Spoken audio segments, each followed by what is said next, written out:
Hour number 2 on Extra 1360 and FM 103.3. Of course, the iHeartRadio app. I'm sure a lot of people tuned in Saturday, listening to the Aztecs finish off their regular season and doing so with style, 83-76.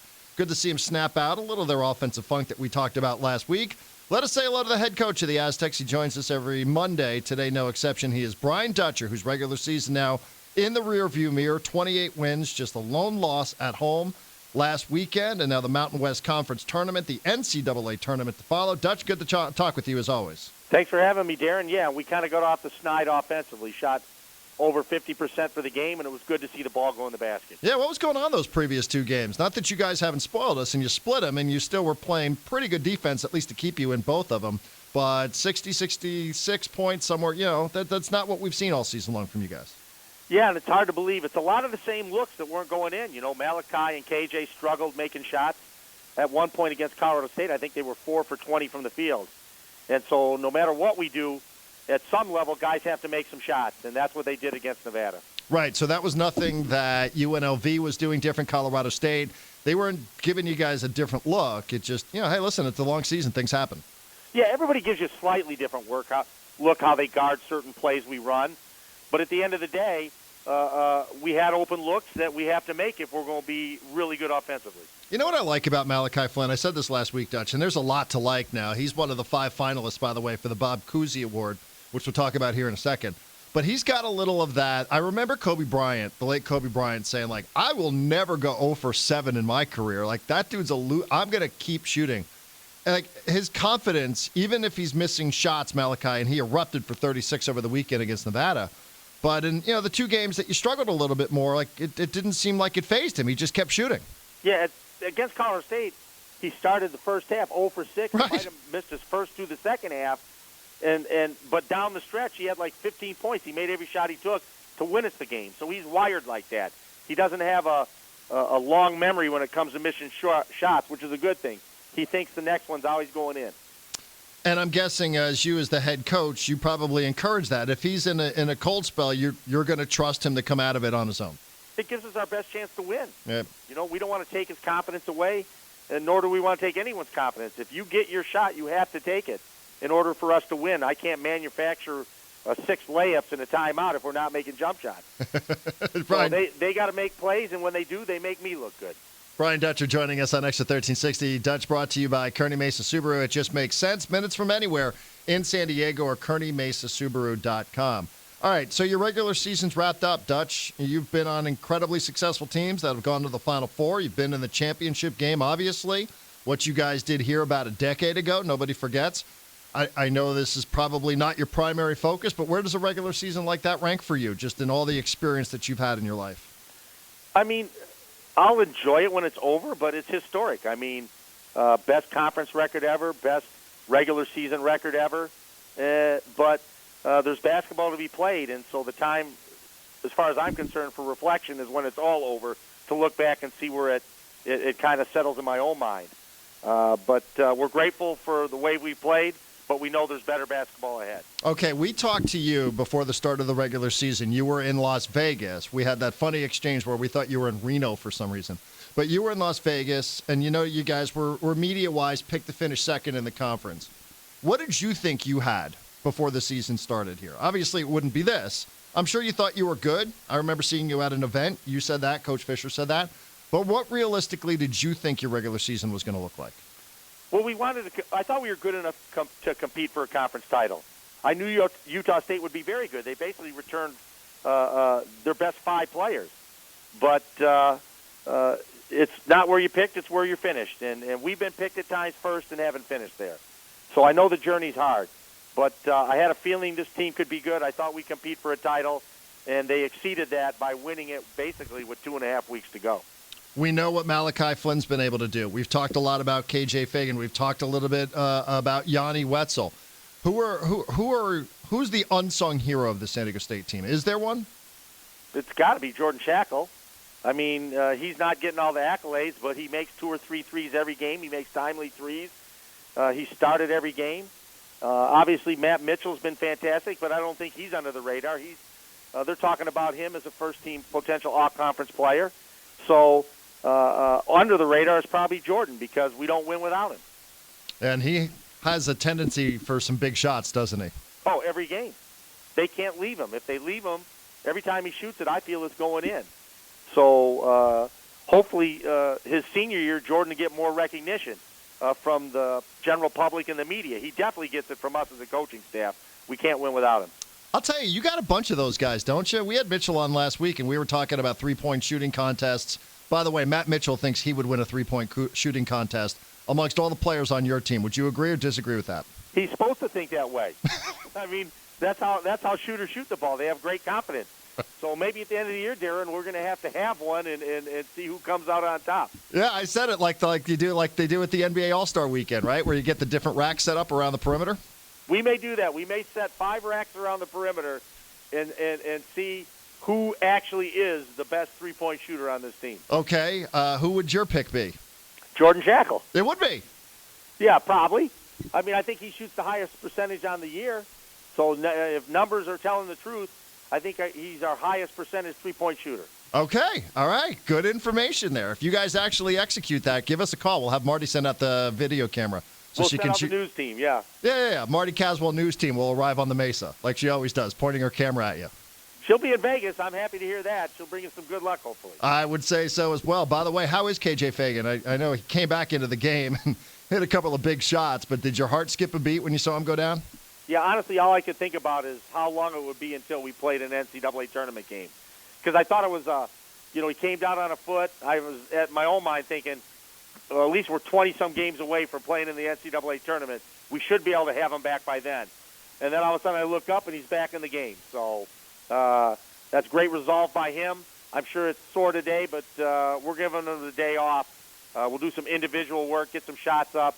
But as far as a team, we won't start prepping for our game until tomorrow. Brian Dutcher's joining us on Extra 1360. San Diego State will play as the top seed, the 1 seed coming up Thursday. They will play the winner of Fresno State and Air Force, which we'll get to here momentarily. Dutch, I said this in hour number 1 of the show. I feel like you guys have definitely now, you're a 1 or a 2. I don't know which one it's going to be. Some of that will be dependent on what happens. But as you sit here, still ranked 5th in the country, we see what's going on behind you. My gosh, these teams are they're dropping like flies. But do you feel like it's a safe bet? The Aztecs will be a 1 or 2 seed in the NCAA tournament. I think so, Darren. I think even if we lose a game in the conference tournament, we'll for sure be a 2 seed. If we win all 3, I can't see them ranking us any lower than a 1 seed. So I think a 1 or 2 is definitely in our future.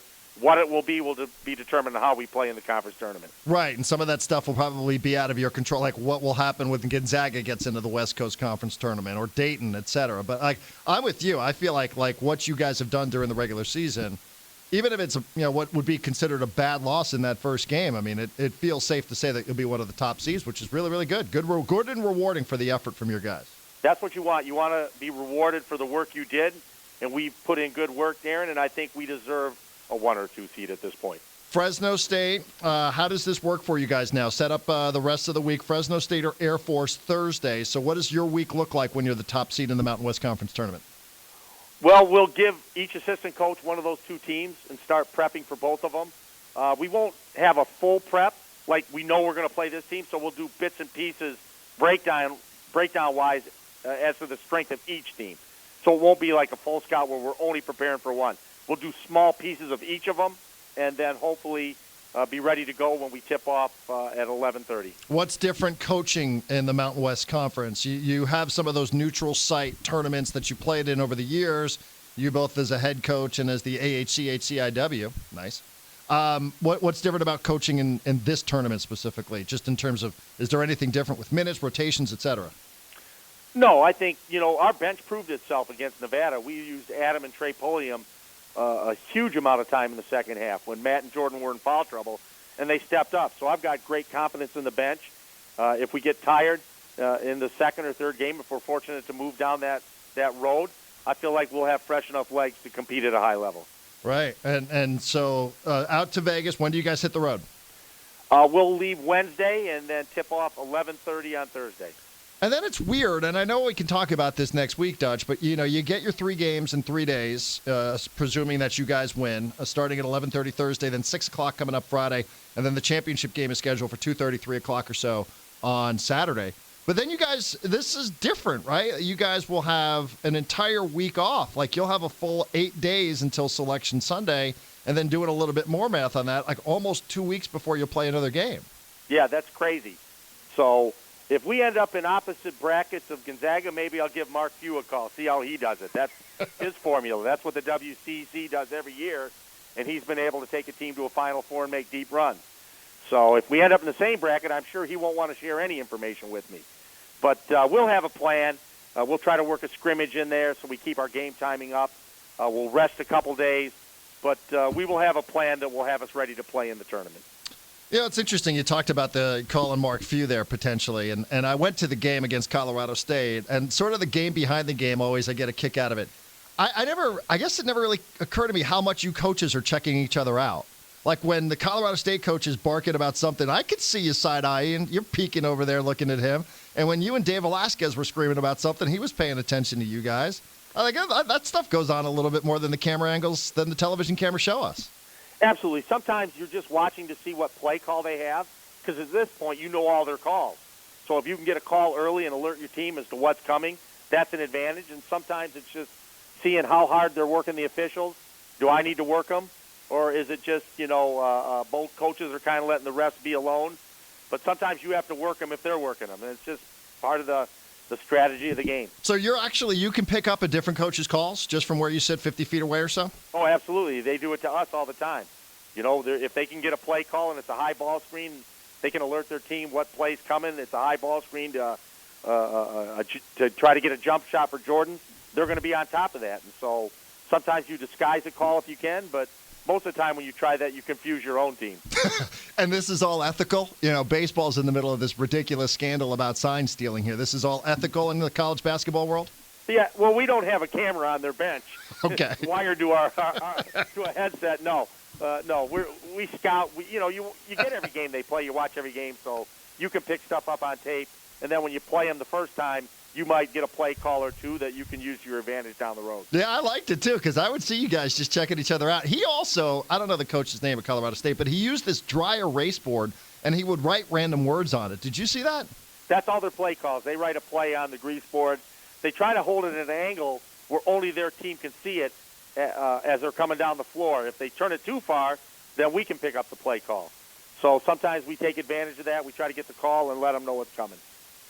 Because I noticed, like Matt Mitchell, for instance, I noticed he was taking a peek at that board because sometimes he would just write the word San Diego on it. They've got real original play. San Diego. So do the players, or do you not want them involved with that? Yeah, sometimes we have them look at the board and yell down what the play is because we want to know what it is coming down the floor. Huh. And it's part of the game. And if you play a team, even if you don't know the play, say they call number 2, if everybody on your plays 2, 2, 2, they're running 2. You might not know what 2 is, but they don't know that. They might say, they know our play. So sometimes there's gamesmanship in that too. Does it matter who you face on Thursday? I mean, I'm mandated to ask these kind of questions here. But, Fresno State with Justin obviously being over there, Air Force, does it matter to you? Do you have a preference?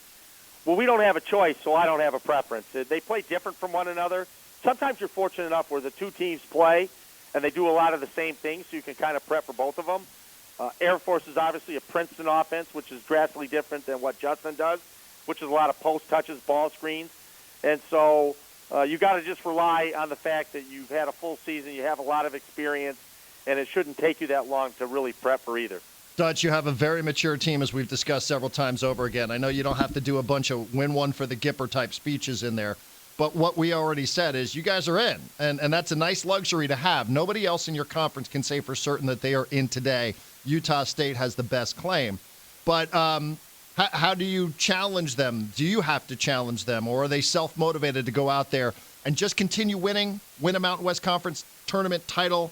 Is that what it is, knowing that you've already done enough to get into the NCAA tournament? Yeah, we'd like to hang another banner, but it's more like this is March basketball. It's a one-and-done situation. Let's see how we respond to these type of environment because in 2 weeks we're going to have it in the NCAA tournament. So let's use this as a tournament environment and try to see what we're about in March. Right. Yeah. Hang another banner. Just be careful who the opponent is. You don't want to offend anybody. No, we won't hang this one till next year, Darren. It's too late. We don't have another home game. Okay. So well, somebody's got to be there. If we're fortunate enough to get this one, we'll probably unveil it at the opener next year. Right. Oh, well, then watch out, though. That might be perceived as disrespectful to whoever your opponent is next year. Yeah, we will probably disrespect our opening opponent next year. It'll probably be a story again. But, hey, I'm not going there again with you. We're going to leave that alone.